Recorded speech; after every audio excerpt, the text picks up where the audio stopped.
Iya, sahabat kan dimanapun berada, saya sekarang ada di Masjid Atim dan ini terletak di Desa Cawi Gebang, Perumahan Alam Asri Cawi Gebang. Masya Allah, qadarullah, Quranis School Kuningan dapat undangan untuk menghadiri tasmi Al-Quran 30 juz untuk Ananda Puspa ya. Kita pengen tahu bagaimana, seperti apa sih sebenarnya setoran 30 juz. Masya Allah, merinding dengernya ya. Padahal untuk tasmi 15 juz, 10 juz itu Allah merasa bergetar, merasa ya Allah gitu ya, kapan kita bisa tasmi 30 juz atau 10 juz, 15 juz. Kita pengen tahu seperti apa suasana di sana. Kemudian semoga ketika kita melihat video ini sampai selesai, semoga teman-teman juga disampaikan selesai 30 juz, selesai dengan hafalan-hafalan yang dipunyai, secara hafalan-hafalan targetan yang sedang ditargetkan juga. Dan tonton video sampai selesai ya, agar kita semoga Allah berikan keberkahan juga di video ini. Jangan lupa like, share, komen, dan subscribe. Para keluarganya, para sahabat, dan kita semua sebagai umatnya, semoga mendapatkan syafaat dia. Bapak-bapak, ibu-ibu, tidak banyak yang saya sampaikan dari rasa syukur kepada Allah.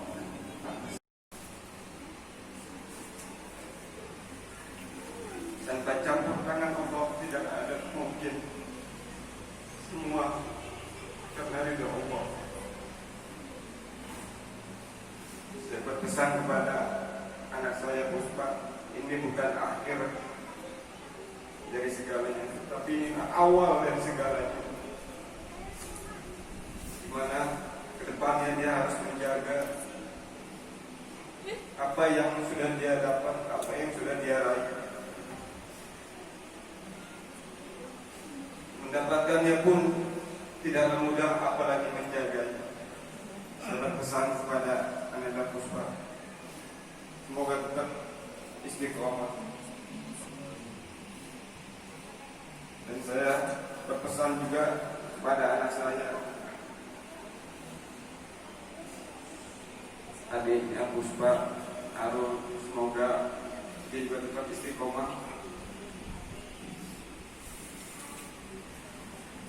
Jadikanlah apa yang dialami, apa yang dirasakan kakaknya Puspa sebagai tiang,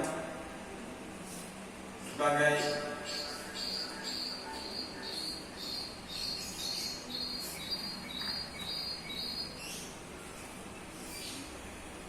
acuan buat menghadapi ke depannya, karena perjalanannya masih sangatlah jauh. Salah satu keutamaan dari dalam menghafal Al-Quran adalah kita akan memasangkan mahkota kemuliaan dan jubah kemuliaan kepada orang tua kita, dan akan membawa orang tua dan saudara terdekat kita untuk menuju surga Allah Subhanahu wa taala. Kemudian Allah juga menyampaikan kepada para penghafal Quran, bacalah dan naiklah. Bacalah apa? Bacalah Al-Quran ketika dia bertanya. Bacalah dengan tartil. Kemudian naiklah. Naik kemana? Naik ke surga. Karena surga itu berkisar tingkat. Tingkatnya sebanyak dengan ayat di dalam Al-Quran. Tingkat berapa yang kita inginkan? Ya, disitulah ayat Al-Quran yang mampu kita hafalkan dan mampu kita amalkan.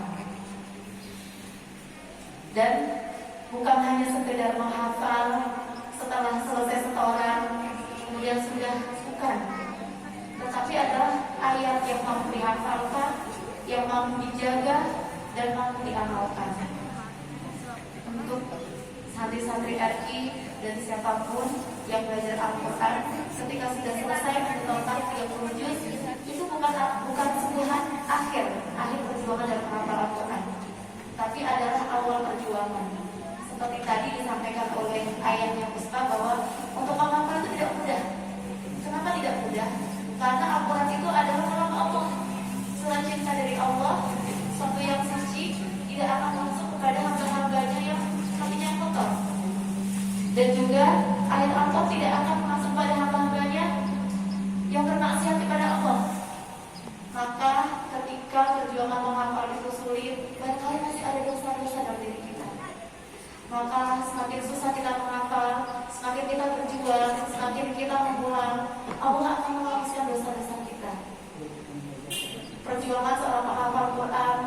lelah, ngantuk, kangen orang tua, sakit hati, sakit fisik, sakit badan dan sebagainya. Sampai akhirnya berhasil untuk menyelesaikan sholat 30 juz. Itu belum berakhir Bapak Ibu semuanya, belum berakhir.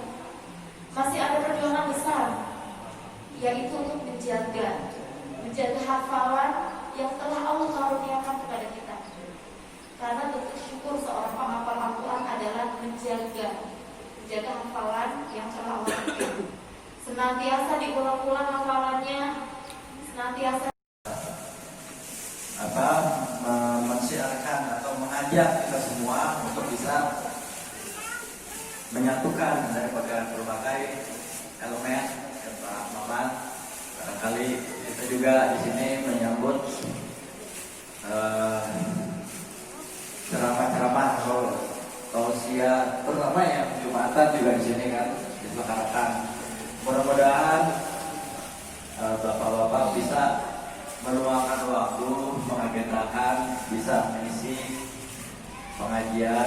Itu yang krum coklat itu yang sudah Kasmi udah menyetorkan 30 juz kepada musyrifahnya, mungkin itu aja yang kepada gurunya, kepada murobiahnya. Dan satu lagi di sini ada Barakallahu jami'an. pembina di sini itu Panggil kami ya, doakan kami juga bisa menyusul 30 juz. mohon bimbingannya, jika salah silakan ditegur dan sebagainya. Semoga kita sama-sama berukhuwah dalam ikatan akidah Islam dan hidayah Al-Quran yang telah semoga Allah mengumpulkan kita semuanya di yaumil akhir, di surga Allah Subhanahu wa taala. Baik, itu aja yang dapat saya sampaikan. Jazakumullah khair atas peluangan Bapak Ibu semuanya atas kehadirannya di sini. Mohon maaf atas segala kekurangan dalam penyambutan maupun pelayanan dan sebagainya. Semoga Allah memberkati kita semuanya. Semoga Allah menumbuhkan semangat berjuang dalam Al-Quran insyaallah. Baik, kita tutup agenda hari ini dengan istighfar. Assalamualaikum warahmatullahi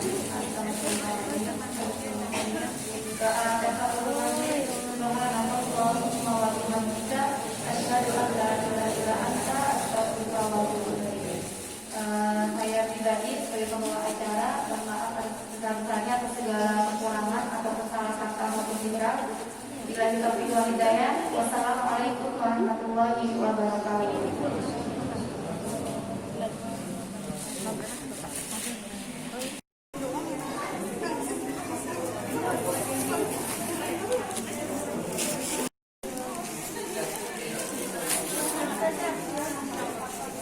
Sebenarnya kita kesini tuh telat karena memang saya belum pernah kesini, saya belum pernah ke rumah Mbak sini, memang daerah sini.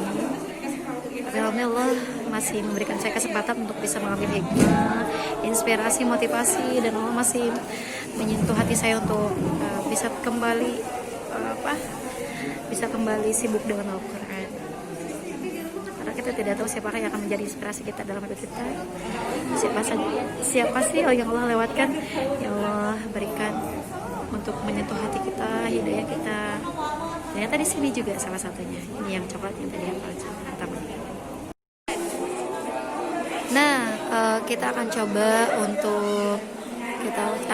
untuk mengobrol-ngobrol dengan Ananda Puspa yang tadi sudah menyetorkan juga. Sebenarnya saya telat ya untuk memvideo, tapi semoga kita nggak telat untuk mencari keberkahan dari teman-teman kita yang sudah hafal 30 juz. Baik, kita sudah dengan Ananda Puspa, namanya Meidiana Puspa. Oh, Meidiana Tiara Puspa. Tapi Puspa, ceritain dong, Teh Puspa sekarang umurnya berapa tahun nih? Umurnya 17 tahun. Masya Allah, 30 juz 17 tahun. Menyelesaikan 30 juznya itu berapa tahun kira-kira Teh? 2 tahun lebih sih. 2 tahun lebih. Untuk pertama kali ngapalin itu usia berapa? Kelas 1 SMA. Kelas 1 SMA. Kalau boleh tahu SMA-nya di mana? Di Rumah Quran Darut Tarbiyah Depok. Oh, di Depok. Kalau Teh Puspa ada di sini, saya ada di Kuningan. Iya, banyak perjuangannya, ceritanya yang membuat saya ada di tingkat sini. Oh gitu. Teh Puspa, kasih motivasi dong bagaimana caranya bisa ngapalin 30 juz. Minimal berapa juz ya biar kita termotivasi untuk ngapalin Quran. Kalau menurut Puspa, ya intinya itu ada kita niat, terusnya ikhlas karena Allah, terusnya hadirkan motivasi. Yang paling penting itu hadirkan motivasi, terusnya mencari guru yang Masya Allah, terusnya Insya Allah, udah sih itu aja kalau Puspa. Teh Puspa, kalau Teh Puspa itu ngapalin tiap hari, tiap kapan aja waktunya biar kita tahu kapan sih ngapalin Quran paling enak gitu. Kalau itu jam 2 enak. Oh jam 2 sampai jam? Jam 2 sampai jam 4. Tiap harinya? Ya, kadang juga diganti. Jadi pokoknya keseharian itu sama Al-Quran. Oh, Teh Puspa kalau murojaahnya gimana ya cara murojaahnya? Itu kan 30 juz. Ada nggak jadwal khusus gitu untuk ngapalin Quran? Untuk sekarang itu saya belum buat jadwal khususnya. Jadi insya Allah nanti akan dibantu sama Ustazah untuk memungkinkan insya Allah 30 juz. Oh, Masya Allah. Teh Puspa, ngapalin Al-Quran pertama kali surat apa? Surah An-Naba. Oh, surah An-Naba. Oh, surah An-Naba. Teh Puspa, musyrifahnya siapa di sini? Ustazah Selma. Oh, Selma. Masya Allah. Teh Puspa, pengen tahu dong. Sebenarnya kan kalau ngapalin itu kan, katanya susah gitu ya. Sebenarnya yang paling agar kita istiqomah banget ngapalin Quran, terus biar ngapalinnya mudah, Teh Puspa punya trik nggak sih ngapalin Quran yang mudah? Ya sih, cuma triknya surah Al-Qamar. Surah Al-Qamar itu ditulis ada 4 ayat jangan sama. Itu walaupun yasarna Al-Qur'an dzikri fahal bimudakir. Sebenarnya Allah bakal mudahin gitu buat orang yang mengambil pelajaran. Nah, jadi udah sih kuncinya cuma 4. Jadi kalau kita merasa susah untuk menghafal, satunya Allah pasti punya banyak gitu. 4. Jadinya terusnya sama Quran surah kalau salah saya pernah baca Quran surah Zumar. Itu menceritakan kalau nggak ada yang lebih baik gitu. Jadi manusia itu dipilih untuk sebenarnya itu aturan Al-Quran itu berat gitu. Gunung aja tuh nggak bisa nampung, terusnya langit nggak bisa, bumi nggak bisa, tapi manusia itu bisa, Masya Allah. Tapi kitanya aja sih yang harus apa sih kayak harus bisa gitu, jangan zolim sama diri sendiri atau diri orang lain. Kak Puspa pengen tunjukin dong Quran yang dihafalinnya. Al-Qurannya boleh bisa gonta-ganti tuh gimana sih Kak Puspa? Atau ada trik khusus Qurannya harus yang begini, begitu? Al-Qurannya itu sebenarnya seenaknya kita, tapi di rumah Quran itu dikhususkan untuk asohim ya, untuk pertama. Jadi penghafal Quran itu wajib bisa asohim gitu. Nah tapi pas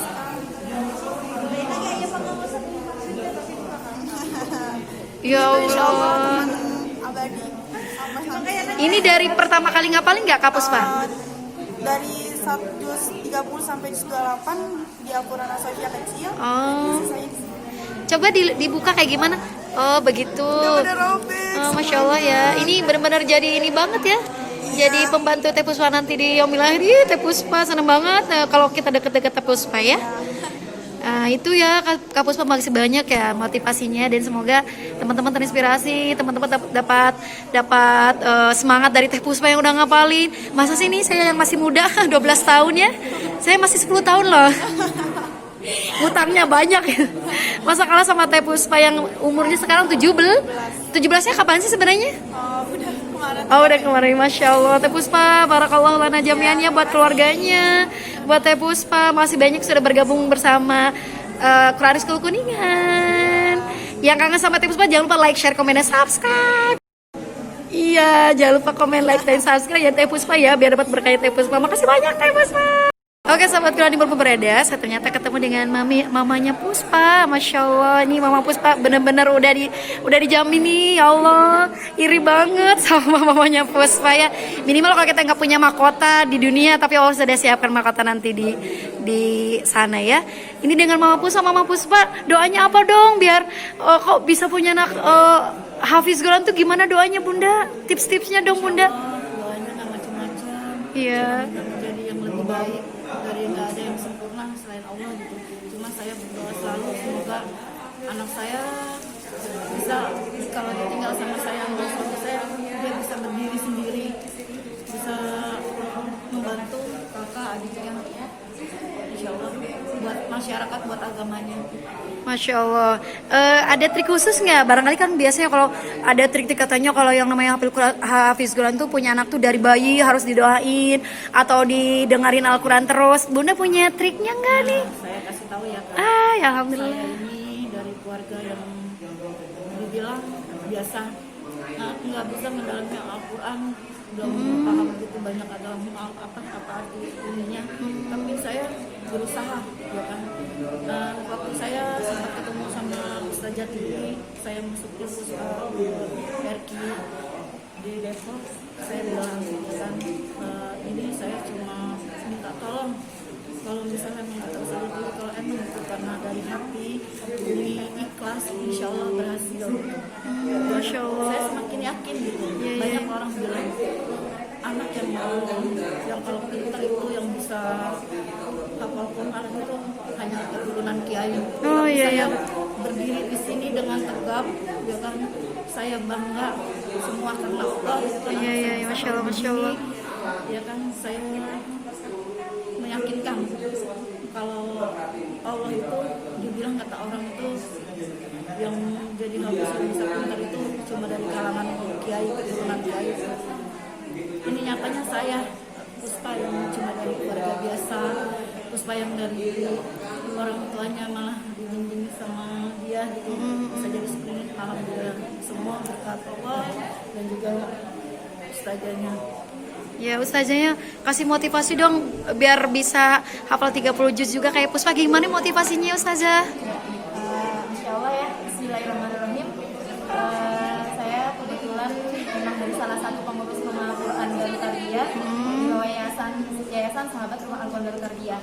Jadi ingin menceritakan perjalanan salah satu santri kami, Puspa, maupun menggambarkan dari santri lain bahwa memang kami tidak memilih orang-orang yang mau menghafal Quran itu adalah yang sudah hebat, yang sudah punya bekal Al-Quran, atau dari kalangan orang alim ulama atau anak ustazah, itu enggak. Tapi kita adalah membuka peluang bagi siapa saja yang mau belajar Al-Quran. Yang pertama adalah mau, yang kedua adalah niatnya karena Allah, niat karena Allah, bukan karena yang lainnya gitu.